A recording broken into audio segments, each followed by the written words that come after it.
Tonight, all eyes on Parliament Hill. Ms. Wilson-Raybould is going to be able to share her perspective. She's telling her side tomorrow. Will her truth help or hurt the Liberals? They started yelling racist stuff. A Quebec hockey player taunted by racist slurs from the stands. How should fans be held accountable? I was literally just being silenced by the court system and by police. And she survived a violent sexual assault and a traumatizing trial. So was coming forward worth it? This is The National.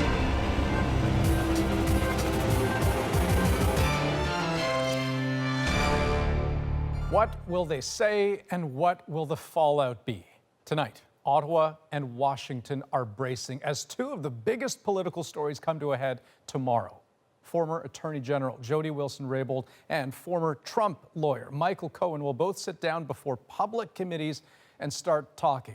One, about the alleged pressure from Justin Trudeau's office to save SNC-Lavalin from criminal prosecution. The other, reportedly, about alleged criminal behavior by Donald Trump while he was in office. Both are expected to be revealing and significant. Now, we'll start on Parliament Hill, where it seemed Wilson-Raybould got her wish to break her silence. But tonight, there's a catch. David Cochran explains. It's important that people get an opportunity to testify. The Prime Minister says she can speak freely. As we said, waiving privilege, waiving cabinet confidentiality is something that we had to take very seriously, but I'm pleased that Ms. Wilson-Raybould is going to be able to share her perspective. And the Liberals almost seem relieved. It's just important that she speak and that all of the mystery goes. This is important for all of us to get on with our work. The truth will come out and Canadians can judge as to exactly what happened. Her testimony will be the most significant event in this story since the Globe and Mail first reported that she was pressured to intervene in the SNC-Lavalin file. To this point, only Canada's top civil servant has given an expansive, on-the-record account of what happened, insisting the government did nothing wrong in speaking to the former Attorney General. So I can tell you with complete assurance that my view of those conversations is that they were within the boundaries of what's lawful and appropriate. Through it all, Wilson-Raybould stayed silent. Privilege and confidentiality are not mine to waive, and I hope that I have the opportunity to speak my truth. So last night, a cabinet order waiving cabinet confidence and solicitor-client privilege to allow Wilson-Raybould to speak that truth. This morning, the Justice Committee agreed to her request for a 30-minute opening statement. I think, just like all Canadians and all committee members, we're pleased to hear her take on things. With that, the speculation shifts from will she be able to speak to what will she finally say. I think obviously her testimony is pivotal. I want to know what was it that caused her to lose confidence in her cabinet solidarity and resign? Because that's a big step. Look, I heard what Jody said earlier in the cabinet room, and I certainly heard what the clerk said at the committee. And my view is that nothing has been done that's untoward in this case. It's entirely appropriate, but Jody gets a chance to say her piece, and that's entirely appropriate too. Okay, so David, Jody Wilson-Raybould will get a chance to say her piece tomorrow, but tonight she has concerns. Yeah, that's right, Andrew. She sent a letter to the Justice Committee confirming she will appear tomorrow, but raising concerns as to what she can say due to the limitations in that cabinet waiver that was issued last night. And here's what she says in her letter. She calls it a step in the right direction, but says it falls short of what is required. And her reasoning is that it's because the waiver is limited to her time as Attorney General. It does not free her to speak freely about her time as Minister of Veterans Affairs or since her resignation from Cabinet. So it really stops her from talking about anything that's happened since around the mid-part of January, including her presentation to Cabinet last week. And what she says in her letter is that will restrict her from speaking about the following: topics that some members of the committee have explored with other witnesses and about which there have been public statements by others. So she's going to speak, Andrew, but clearly she's got some concerns. Right, so I guess the obvious question, though, is what this all means for her testimony tomorrow. Well, it's a problem for the government because the government said last night that this historic waiver that they gave her lets her speak freely on this issue. But before she even says a word, this letter that she sent to committee tells everybody up front that there are still limits, and it undermines that credibility. So she has stated there are limitations, so anything she says, the opposition will be able to say, we still don't know the full story because a gag order is still at least partially in place. Now, I've also just spoken to the Prime Minister's office about this letter. They say the core issue in this entire controversy is whether Jody Wilson-Raybould was pressured while she was Attorney General with direct responsibility for the SNC-Lavalin prosecution, and they feel that this waiver tonight is broad enough for her to deal with that issue properly. Okay, it all starts tomorrow, 3:15 p.m. Eastern Time. David Cochran in our Parliamentary Bureau, thanks so much. You're welcome. Okay, let's turn to Washington now, and another highly anticipated witness whose testimony could be damaging. For years, Michael Cohen was Donald Trump's right-hand man, his personal lawyer and fixer.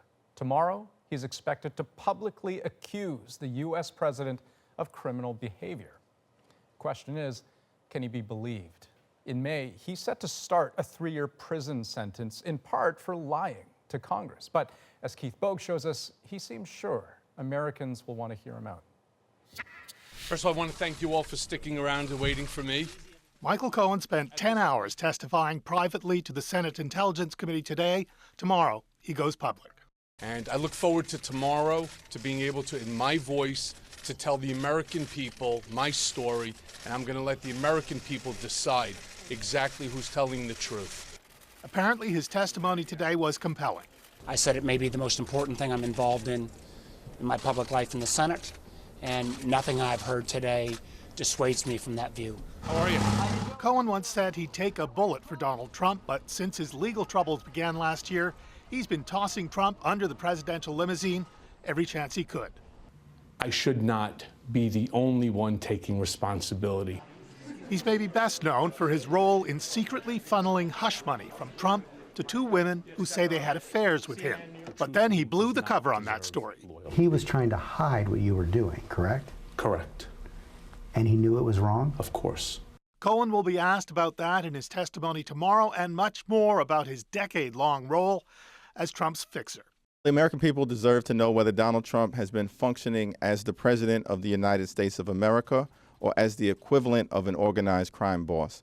Michael Cohen can shed some light on that very important question.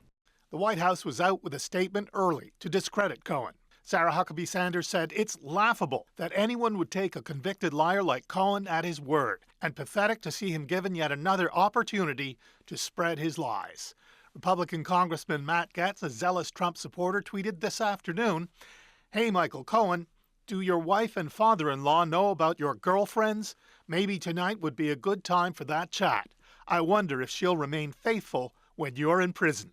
She's about to learn a lot." And that might cause ethical problems for the congressman. At the very least, it underlines the question, what do people have to fear from Michael Cohen? And tomorrow, maybe we'll see Andrew. And what exactly will we see, Keith? I mean, what more should we expect? Well, he'll likely get more questions about the hush money payments to women and whether the 2 we know about are the only ones or whether there are more. But he'll also get questions about whether he was directed by Trump to commit crimes and whether he knows of crimes that Trump has committed. But, I mean, how serious is the credibility issue? I mean, it's not an exaggeration. He's a convicted liar. Yeah, that's a fact, and it's very damaging to him as a witness. But one way to mitigate that is to have corroborating evidence to support what he's saying. And we've been told to expect he will have some form of documentary evidence to back up at least some of what he has to say. And what about Russia? I mean, does Cohen have knowledge about Trump's ties to Russia and what happened during the election? Yeah, he does. He knows, for instance, the details of the Trump Tower Moscow development that Trump was trying to get off the ground during the election. But Cohen won't be able to answer those questions on Russia publicly because all that's still under investigation. Okay. Keith Bogue in Washington, thanks so much. Those Russia questions are what Special Counsel Robert Mueller is investigating. And Adrian, we could soon have that report. American officials have said it's almost done. And Andrew, it's a pretty safe bet the president will be staying up late to watch that. Of course, Trump himself is half a world away for his second sit-down with North Korean leader Kim Jong-un, this time in Vietnam's capital. So it's already Wednesday in Hanoi, the first day of the 2-day summit. The focus, as it was in Singapore last summer, is on North Korea's nuclear weapons, scrapping them in exchange for easing harsh U.S. sanctions. But With no hard demands on the table, it's really unclear how far they will get. Our Asia correspondent Sasha Petrusik is watching all of this closely from Beijing. So, Sasha, what is different this time? Well, Adrian, first of all, these two men now know each other. They've established a personal relationship, which Donald Trump is putting a lot of faith into. They've exchanged what he calls love letters over the last few months. There is also a lot of pressure on them, though, to come up with something concrete, that it's not just a vague statement like last time. So when they get together for dinner tonight, their first big get-together, they will have to actually start talking about something that is concrete steps toward a solution. Otherwise, this will be dismissed as just another photo op. Okay, so I think everyone accepts that there are some unknowns that will play out, but also that there might be some optimism, it seems, about another long-standing issue in the region, that's formally ending the war. That's right. You know, it's been more than 60 years. You might think it's about time that the Korean War ended. There hasn't been actual conflict for quite some time. But that, too, is a very tricky question in this region. South Korea, in particular, is worried about this because if, in fact, the war is formally ended, a piece of paper is signed, and there's no more fighting across the border, no more hostility, then North Korea is expected to insist that the Americans pull out their troops and all of their other equipment from South Korea. Because after all, why do they need to be there if there's no war between the two countries? South Korea is worried about that, and that has actually split a lot of opinion in that country. So it's not as simple. In fact, nothing is quite as simple, and there aren't really any assurances that this meeting will come up with even a signature on a piece of paper ending a 60-year-old war. Okay, let's see what happens. Sasha, thanks for this. My pleasure, Adrian. Now, old war aside, the most pressing concern, obviously, is preventing a nuclear conflict. North Korea has not conducted a single nuclear test in well over a year. President Trump has and will continue to say that's a success. Indeed, after the first summit, Trump tweeted, "There is no longer a nuclear threat from North Korea." But is he right? Is the North Korea threat over? Last year's Singapore summit ended with vague niceties, which worries nuclear watchers, those who think the U.S. president risks confusing his good relationship with Kim Jong-un with actual evidence the dictator is working towards denuclearization, because it doesn't look like that's happening. In fact, North Korea may be escalating. We have no indication from satellite imagery that they are doing anything but symbolic disassembling of their nuclear capabilities. So when you say symbolically, they're getting rid of stuff they don't need anymore. Correct. For 35 years, intelligence analyst Joseph Bermudez has assessed satellite imagery of North Korea. He says he found 13 undeclared North Korean missile bases, including this one deep in a mountain valley. We see people and vehicles moving in and out. We do not see the ballistic missiles themselves because North Korea knows when our satellites are overhead. Other images show that production of fuel for nuclear weapons continued last year. These are estimates because North Korea refuses to itemize what it has. To get a list would be a huge win at the summit. We have a special feeling, and I think it's going to lead to something very good, and maybe not. I think ultimately it will, but maybe not. The U.S. president may have other measures of success if North Korea promises to do away with its long-range capabilities in exchange for maybe pulling some U.S. troops from the region. Trump might return home declaring victory, leaving U.S. allies, those neighbors of North Korea, more exposed and still in real danger 2 summits later. That's important to know. Kim Jong-un does not hold all the cards here. The intelligence analysts you just heard from told us satellite imagery of North Korea's ports show that they're full of ships not going anywhere because of the effect of the sanctions. North Korea wants those sanctions lifted. So let's just see how hard it has to work to make that happen. Turning back to this country now, and a disturbing display of racism at a hockey rink.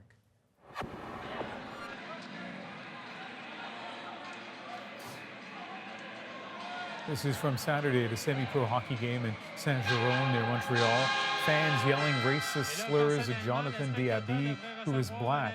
One even leaning over the side of the penalty box to taunt him. And it didn't stop there. Fans turned on Diaby's father and girlfriend who were in the stands, insulting and threatening them as well. Our Alison Northcott now with the story behind the video and the outrage it sparked. I had to put my jersey over my face because I had teardrops, you know?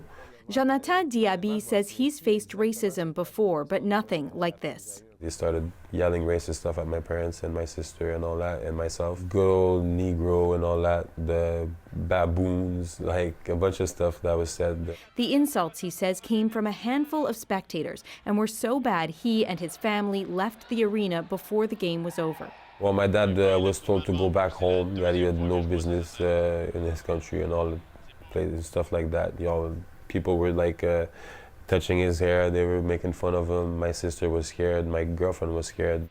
He says referees and security guards did nothing to protect them. Diaby's league, the Ligue Nord-Américaine de Hockey, is notorious for rough play and rowdy crowds. But Diaby's coach says even by that standard, this goes too far. In 2019, it's something that, you know, we shouldn't see anymore, and it's, I think it's disgusting. Je tiens à m'excuser à Jonathan Diaby. The head of the league apologized to Diaby in this video, telling fans that racist, sexist, or homophobic comments are unacceptable.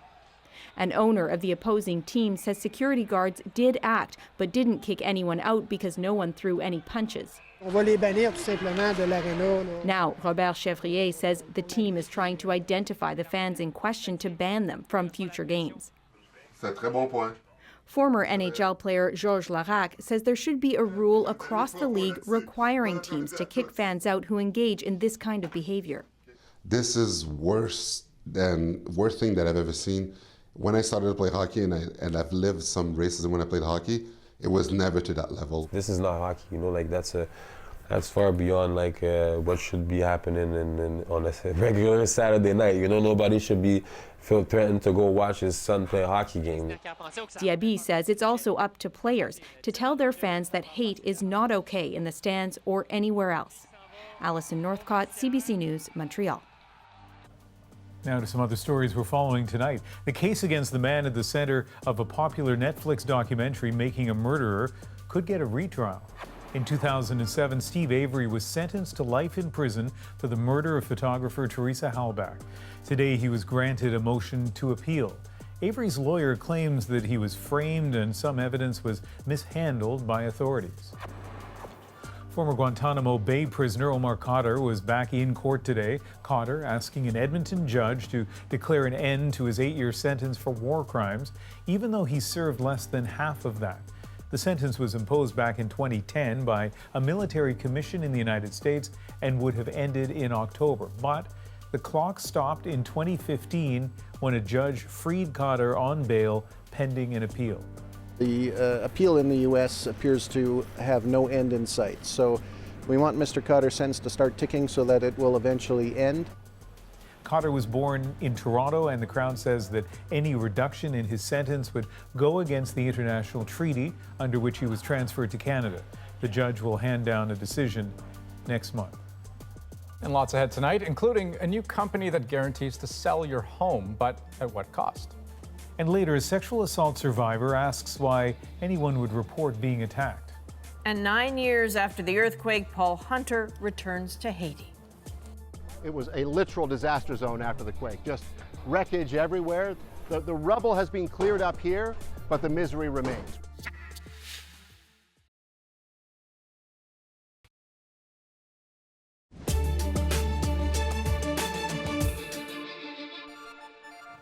After years on the rise, the number of home sales in Canada is projected to hit a 9-year low in 2019.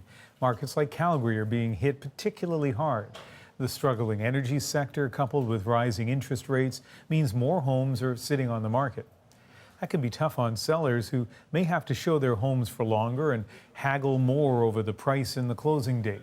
So a Canadian tech startup is offering to speed up and streamline the entire process. Sounds good, but as Aaron Collins shows us, the convenience comes with a cost. At first glance, this looks like just another average Canadian home up for sale. But look closer and you just might see the first stage of a real estate revolution. You keep such a clean kitchen. Thank you. Amazing. I do a great job, don't I? This is not your stuff. Marie Poulin sold her Calgary home last week, but instead of using a real estate agent, she used Properly, a company that buys homes directly from sellers and then flips them. I don't have to stage. I didn't have to clean before every open house. Yeah. I didn't have to go through the emotional up and down. Right. For all that convenience, Properly charges a percentage of the sale price for their service. In Poulin's case, about $25,000 of the $375,000 purchase price, nearly twice as much as a traditional real estate agent. But for that, you get a fixed closing date and a guaranteed sale. Going with the traditional realtor route, we had no way of knowing how long our home will be on the market. The need to sell quickly can be a big draw. It's one reason Properly, the first company of its kind in Canada, chose to launch exclusively in Calgary this summer. The Calgary market today is one in which very few homes that are listed sell, only about 1 in 4 after 2 months have sold, and it takes a very long time to sell if it does so. A Properly CEO describes the startup as a tech company that uses a complicated algorithm to determine the fair market value of a home. So our data model looks at hundreds of data points and factors things like proximity to local schools and hospitals to the level of traffic on the street, which allows us to ensure that we're giving homeowners the most accurate offer possible. A Properly's fee can be as high as 11% off that sale price. For that, the company takes on the risk and cost of selling the property. Certainty that comes with a price. Making the wrong decisions on a real estate transaction can haunt you for 10 or 15 years. The worry is that some homeowners desperate to sell could rush into trading a piece of their home's value for a quick sale. It reminded me a little bit of the salary loan, the payday loan business that kind of works and is very profitable around the margins of the economy. It's a bargain that made sense for Marie Poulin. A similar house across the street and listed in November is still for sale, while Poulin's deal is done. So when you walk out of here today, you're never coming back? No, never coming back. Thank you for the memories. It's been great. A homeowner willing to pay to just walk away. Aaron Collins, CBC News, Calgary. Companies like Properly are known as iBuyers or institutional buyers, and the concept has taken off south of the border. Two companies, Open Door and OfferPad, both say they've raised hundreds of millions of dollars in funding and are expanding across the United States. Online brokerage firms like Redfin and Zillow have followed suit and launched their own iBuying operations, and even traditional firms like Coldwell Banker are testing the idea.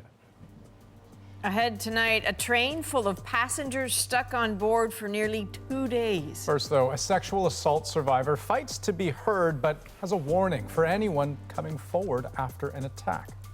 They kept asking me about what I was wearing and stuff, and I just remember yelling back at them I should have been able to walk into the club naked and not have someone touch me.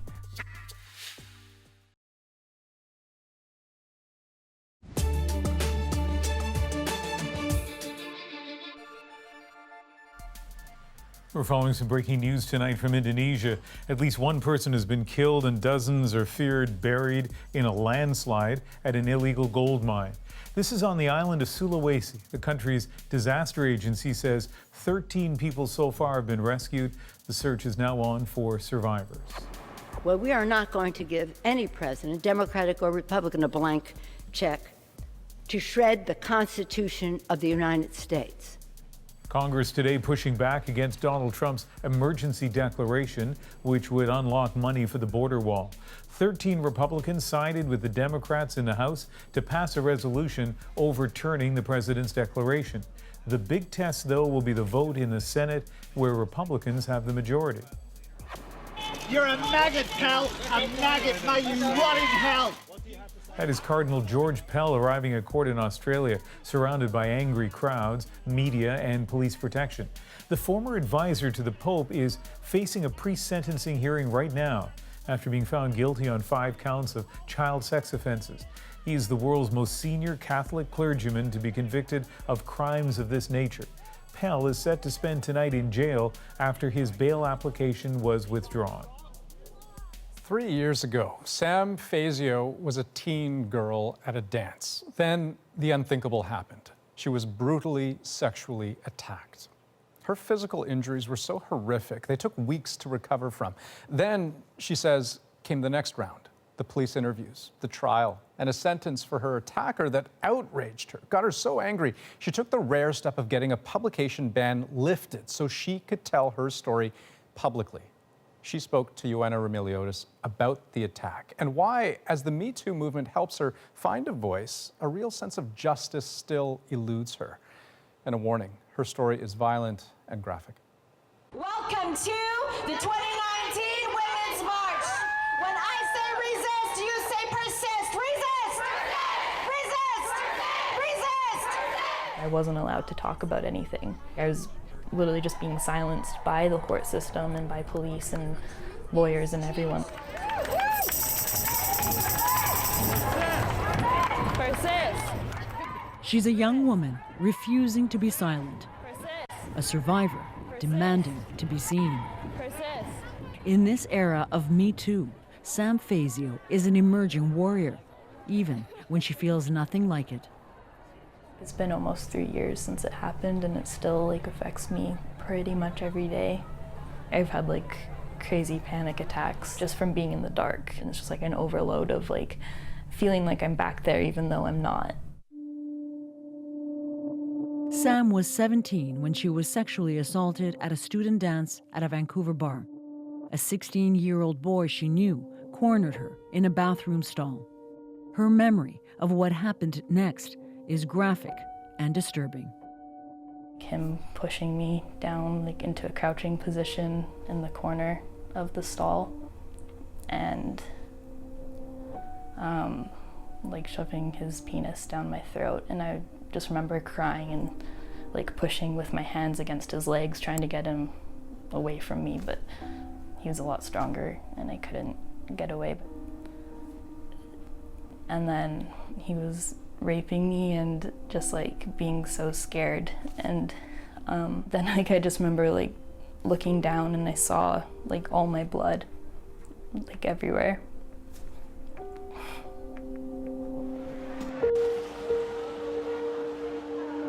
Sam was rushed to hospital and into emergency surgery. Her injuries so horrific, doctors told her they believed a weapon was used. They had to sew back together my vagina because it had incisions. I think it was 6 inches inside of my vagina. There was a really deep cut, and then the outside was split as well. So yeah, so they had to do an emergency surgery because I was losing way too much blood, and they were getting really scared. And they said that I could have died if they didn't do it right then. It would be weeks before she could walk, let alone take part in a women's march. Now Sam is sharing her story publicly for the first time to openly question why, even now, even in this era of reckoning, anyone would ever want to. This terrible thing happened to me, but then I just have to keep fighting to prove that it actually happened. The night of the attack, police came to see Sam in the hospital. She had just come out of surgery. They kept asking me about what I was wearing and stuff, and I just was so infuriated by that. I just remember yelling back at them I should have been able to walk into the club naked and not have someone touch me. The questions outraged her then and again in court, when the defense suggested the attack was consensual. At the hospital, the specialists and everything said they've seen a lot of sexual assaults, and that's never happened before. There's never been an incision inside or outside of someone's vagina after being assaulted. I think it's a pretty clear sign that obviously that could not have been consensual, but the defense's side tried to just say that the rapist's penis was too big. Despite the arguments, Sam's attacker was convicted, not just for her assault, but for another one too that came to light during her trial. It was almost over, and Sam says she just wanted to move on, to focus on her new life as an arts major. She turned to meditation to help her heal. But then, just when she thought she was catching her breath, came the sentencing last fall. As a young offender, her attacker got the maximum 3 years, but the judge decided only 2 weeks of that should be spent in custody, the rest under supervision. Part of the reasoning? Sam's attacker had missed out on graduating with his friends and was at low risk to reoffend. Like, he had 2 charges of sexual assault, and it got like significantly worse with the second one. But like saying that he was a low risk to reoffend just makes no sense to me. I think it just shows that it's okay to assault people, because like the worst that's going to happen is you're just going to have to go sit in a detention center for 2 weeks. How it shook our entire community to the core. The apparent disregard for Sam, the perception the offender's rights eclipsed hers, became a flashpoint. Soon after the sentence, nearly 200 protesters showed up at the courthouse. Mitra Kazemi and her sister organized the rally. We were so angry and like disgusted. They don't even know Sam, but the outcome of her trial, they say, felt like a collective insult. Showing the judge that like this many people are like disgusted by your reasoning, and like this many people are questioning your authority as a judge. Mitra and Yalda also started a petition demanding the judge in Sam's trial be stripped of his duties. It's largely symbolic. Judges are appointed for life, but it's gathered more than 70,000 signatures, and Yalda says challenges a justice system to step up to the changing times. It's really good for the survivor to see that, you know, this many people stand with you, this many people think that you are injustice, like this many people want to do something to help you. You're like something to look up to, as much as you didn't really want to be in the first place, but you're doing a good job. Sam has support from good friends, but it can be so overwhelming to be the face of a cause. Hey Sam, I heard what happened to you. I'm so sorry you had to go through that. In 9th grade, I was raped, so I know what you're sort of feeling. She's also been flooded with messages, hundreds from other survivors looking to her for guidance. Some of them saying that like they've never told anyone, and that just reading my like one post on Facebook or whatever made them like go home and tell their mom, or like go and tell their best friend. Like that just seems like insane, that just like something that happened to me can like inspire someone to do something so incredible for themselves. It's like that's the part that like fuels me, but like when I'm reading them, it's like I just can't believe that like anyone else has to go through this as well, and that makes me sad. Hi. Hi. Sam's father, Brian Fazio, says he often feels powerless. It's a feeling of feeling lost. You're just drowning every day. He's gone to every rally to support his daughter and to fight for her. Just seeing what my daughter went through the trial. After the trial, not before the trial, she said she could understand why victims take their own lives. She said she felt victimized the night of the attack. She felt victimized by the judge. It's been hard. It's hard to tell someone the right thing to do is to go through that. And Sam is still so vulnerable. She found her voice in an era when more survivors are being heard, and yet she often feels more defeated than empowered. Like I don't feel like I can confidently tell anyone to go report it to the police, because it's been such like a terrible process. It is difficult to move forward when the past still defines and disappoints you. Sam's attacker is appealing his sentence and his conviction, and Sam says she's left wondering if speaking out is worth the trauma that is still coming with it.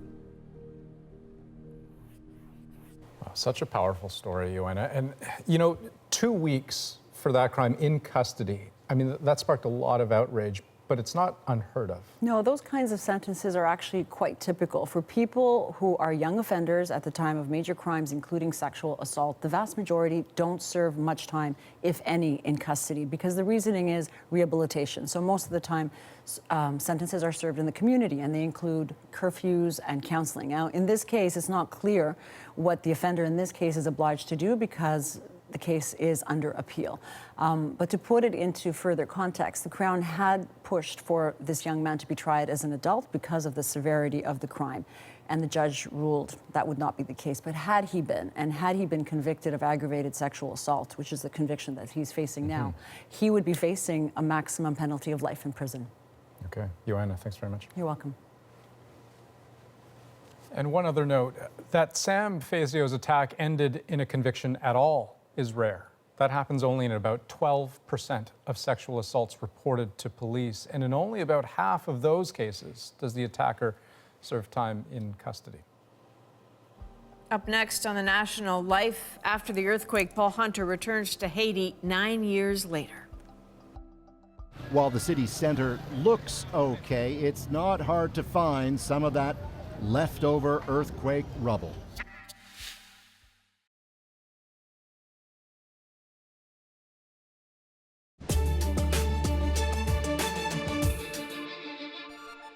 It was one of the most devastating disasters to ever hit Haiti. A magnitude 7 earthquake so close to the Earth's surface left the country in ruins. Homes, hotels, hospitals, schools reduced to piles of rubble. Those who weren't killed or injured were left suffering with no food, no water, no medicine. And anger erupted in the streets. It has been building ever since. Despite billions in foreign aid, Haiti is still a country in need of help. Paul Hunter was there 9 years ago in the aftermath of the earthquake, and then again last week to report on violent protests. In tonight's dispatch from Port-au-Prince, he shows us how much work needs to be done and why there's still hope for Haiti.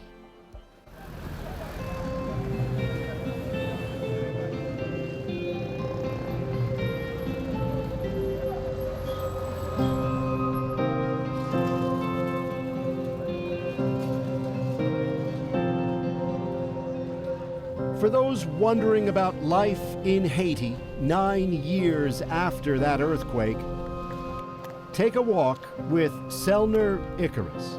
He lost his left leg that day in 2010, along with everything else that he had. Now, all this time later, he showed us his home. A tiny, canvas-covered space on the street with no water, no power, and not much of anything else. I've been living here ever since January 12th, he says. That's the day of the earthquake in 2010. We asked him, in trying all these years to get his life restarted, how much help has he had from Haiti's government? Government, he says. I live in a little house here by the cathedral. No government has ever done anything for us. Indeed, right across the street from his tent, what was once a magnificent cathedral, the biggest and most important cathedral in Port-au-Prince, wrecked by the quake. Today, its remnants stand as a symbol of the Haiti government's struggle for progress since that terrible day. In a city where such symbols abound. Don't forget, 250,000 people were killed on that day. And then came cholera. Then came Hurricane Matthew in 2016, and throughout all of it, Haiti often seemed incapable of turning well-intentioned aid into action. It's why so many Haitians have lately taken to the streets, angry at word their own government is now alleged to be deeply corrupt and at the root of Haiti's achingly slow recovery. But even the recent demonstrations have given Haiti fresh problems. Not far from that cathedral, the protesters targeted not only businesses and symbols of wealth, but also, in places, fellow Haitians. Check this place. A family home that was never fully repaired after the quake. It was attacked by some of those demonstrators earlier this month. They came here and ransacked everything, he says, and took the little money we had to feed our kids. Even as they showed us around, it's clear they themselves could hardly believe it. This is what they did, she says.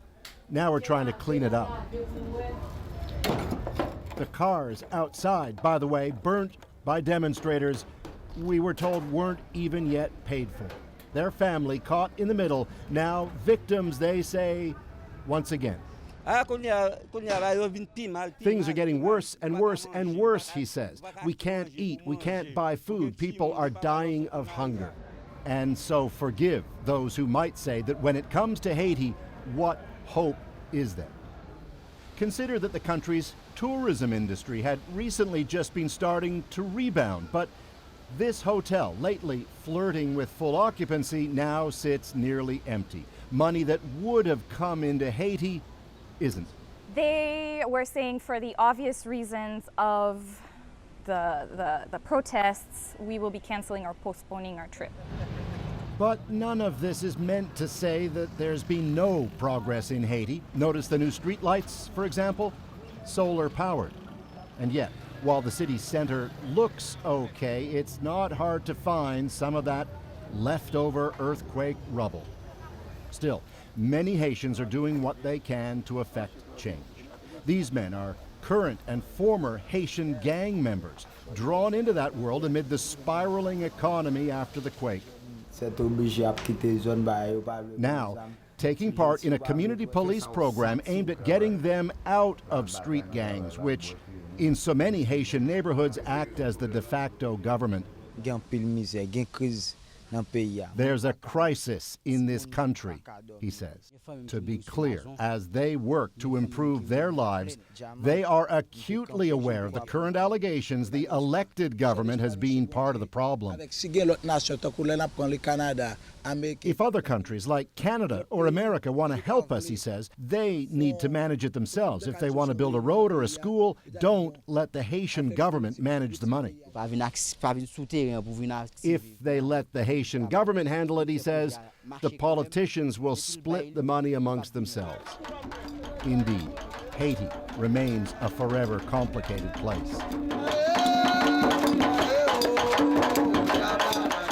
So don't let the music fool you. There may be smiles all round, but in a sense, it's merely a break from the despondency. This is the community of Canaan outside Port-au-Prince, a manufactured place built with the best of intentions as a new home for some of the more than 1 million displaced by the quake. About 30,000 people live here now, on hills which before the quake were barren. Indeed, there's life in Canaan and a semblance of an economy, but then again, this is Haiti. Water and electricity here are scarce, so too optimism. At our age, this man told us, we don't believe anyone will be doing anything for us. And so they live, in the shadow of the earthquake and in the wake of all those protests, with a government countless here now believe is only making life worse, in a country they all thought should be so much better by now. Paul Hunter, CBC News, Port-au-Prince. Up next on The National. After close to 40 hours in limbo, hundreds of passengers on a train breathe a sigh of relief in our moment. Not knowing how long we were going to be on there, I would say that was probably the most frustrating part. I've been on this train for almost 36 hours.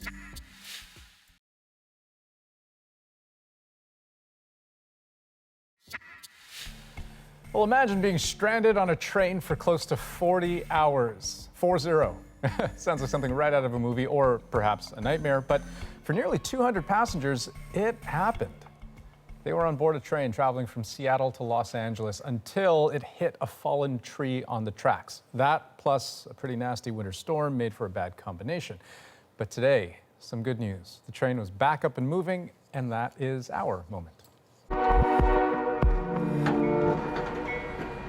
been on the train 40 hours, 40 plus, and we're just kind of excited to finally get off. I just wanted to come outside and breathe air and put my feet on the ground.